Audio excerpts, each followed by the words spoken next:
Kevin, what do you got for the Bruins? What do we got here? You sure you want to talk about the Bruins? Do you Yes, want to? yes. Okay. We need to get it out the way. We do have to get it out of the way very quickly. Right now, the Bruins stand 7-1 to start the year. 7-7-1. 7-7-1. One Okay. that stands for the overtime loss as well, which gets you a point in the league. 15 points right now to start off the year, good enough to be in the second wild card position, just in front of the New York Islanders and the Pittsburgh Penguins and a whole host of other teams right on the edge of that as well. We were talking off air, Clay, a little bit. I think for me, as a longtime Bruins fan and You are upset. more recent years, the hot starts the Bruins have been accustomed to, different pace to start the year. There's been a lot of controversy. David Pastrnak, of course, was benched for the entirety of the third period. It's terrible. After a turnover at a recent game last week against Seattle. The players that they've signed in the offseason, Nikita Zadorov and Elias Lindholm, who came over from the Vancouver Canucks, have not proven how much money they're being... Wait. Nikita Zadorov leads the team in penalty minutes, so he is leading something. Well, it's a very undisciplined team. It's a very undisciplined team. Sounds like the Patriots. And, yeah, right. A lot of similarities. And Jim Montgomery the head coach said a very interesting comment. I want to get your take on this, Clay. Sort of reversing the trends. We've seen the last two seasons, the Bruins have started the year strong and have played the entire regular season strong. I mean, even 2 years ago when they had the record-setting regular season, which, of course, we know what happened in the playoffs. But Jim Montgomery said adversity in the regular season and the way they're playing bodes for a different and a better playoff result if they are even to make the playoffs.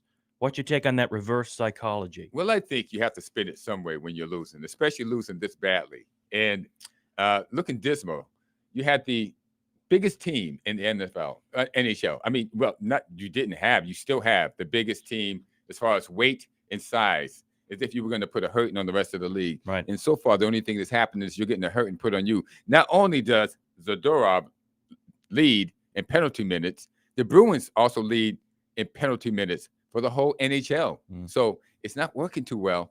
I don't know what to tell you, but this is your adversity. What are you going to do with it? I think you're going to have the same players at the end of the season that you have now.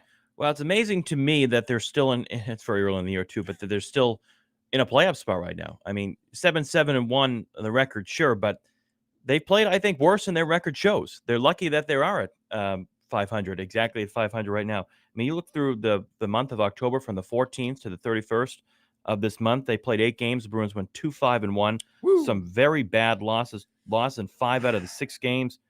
A shutout loss to the Nashville Predators, who hadn't won a game all year to start the year. And then the Flyers. And then if everyone watched on Halloween night when they got absolutely destroyed on national television on ESPN against the Carolina Hurricanes 8-2 in a really, really bad game. So this team, there are a lot of holes. Now, am I confident in their ability to turn on the on switch here? I am. I think I am. I'm confident. I think they're. You think it's just like that? They can just turn it on when they want to? I believe so. I think there's talent there that exists, and I haven't given up on Jim Montgomery yet. I know a lot of people have called for him to be fired, and I understand that, and maybe someday in the near future I'll be in that camp. But there's no way they should fire the guy. What are they, 10 games into the season?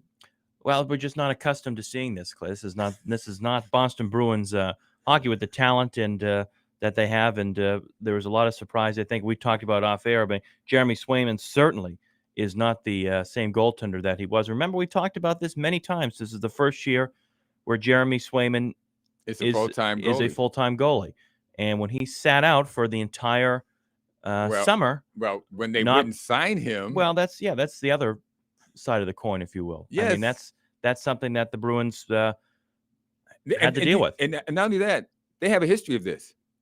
They have a history. They did Pastrnak the same way. Oh, signed him like a week or two before the season, a couple of years ago. Yeah, but it's a little. I think it's a little different. And then we want you ready for camp, but he wasn't in camp the whole season because he can't come into the camp until you sign him. It's different, though. So, I think it's different. I think this is a guy where with Swayman, there's more pressure on him. Well, that too. But still, you gotta sign them, Bruins. Don't stop playing Mickey Mouse. And we're not stupid. Clay, I agree with you. But again, we talked about this a few shows ago. I mean, the money that Jeremy Swayman was commanding, he didn't deserve it, in my opinion. He just didn't. Not that he didn't deserve it. He just hadn't proven himself yet for that money. Well, I got news for you. Win a Vezina Trophy and win a Stanley Cup, and maybe you'll get that type of money. But he's just starting out. I mean, he wanted to reset the goalie market for a tandem, almost backup goalie. I don't think it was right. Well, here's the deal. Okay, Jason Tatum is the highest paid player in the NBA. You can't compare Jason Tatum. I'm just saying, does anybody really deserve any of all that money? The answer is no.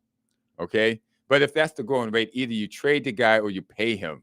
You can't leave him out there for the whole camp and then expect him to come into camp. That's pointing fingers. You don't get paid to point fingers as a general manager. You get paid to get the job done. And the Bruins aren't getting the job done, just like the Patriots aren't getting the job done in the general management office. Yeah. The Celtics are. So listen, this is an undisciplined, mediocre team at best to start the year. Yes. I have faith in their ability to stick around. I don't think they're in the same league as what the Florida Panthers are. I mean, we know they're that. the same NHL, but not the same league. I mean, even playing, you saw on Tuesday night, I know a lot of people were focused on the election, but there was a Bruins game on Tuesday night, and maybe it was a good time for the Bruins to get shut out to the Maple Leafs when probably not a lot of people weren't watching that game. No, they weren't. But they lost 4-0, and they just won against Calgary the other night in overtime. They play tonight at home against the Ottawa Senators, and old friend Linus Ullmark is back. It's going to be fun to watch Linus and Jeremy Swayman face off against each other. We will see in this game. We will see. I don't think I'm going with the Bruins in this one, but we have to move on. I believe it's 9:15. Time to move on to the Boston Celtics. And that's that. Okay. A winning team. The Bruins are still a winning team, but not as good as the Celtics. It's a long way to go. Hey, I'm sure Jeremy Jacobs has more money than the Grossbecks and whatever. You can't wait till the last minute to pay the guy, not let him into camp, and then expect him to be in camp-ready shape. I mean, you stop the nonsense. Stop the nonsense, Bruins. Get the job done. Do you want to win? Do you want to win, or do you just want to sit around pointing fingers like you've been doing?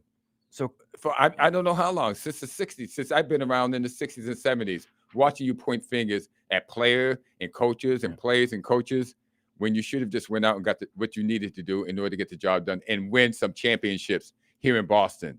Bruins, that's your job, not to point fingers, but to win. So can I ask you one question? Sure. I know we got to move to the Celtics. So do you believe the Bruins were right to trade Linus Ullmark in the offseason? Or should they have just let Jeremy Swayman go, a younger talent with more of an upside? Well, if they want to win, they should have kept Jeremy Swayman, but pay him the money when he asked for it. If they don't want to win, if they just want to be cheap, they should have kept Linus Ullmark and traded Jeremy Swayman. There's options to all of this, but do you want to win? And if you do want to win, then you have to do what it takes in order to win, not go halfway and point fingers. Jeremy Swayman, 25 years old. Linus Ullmark, 31. We'll see what happens tonight at the Garden. We'll see what happens. Senators and Bruins.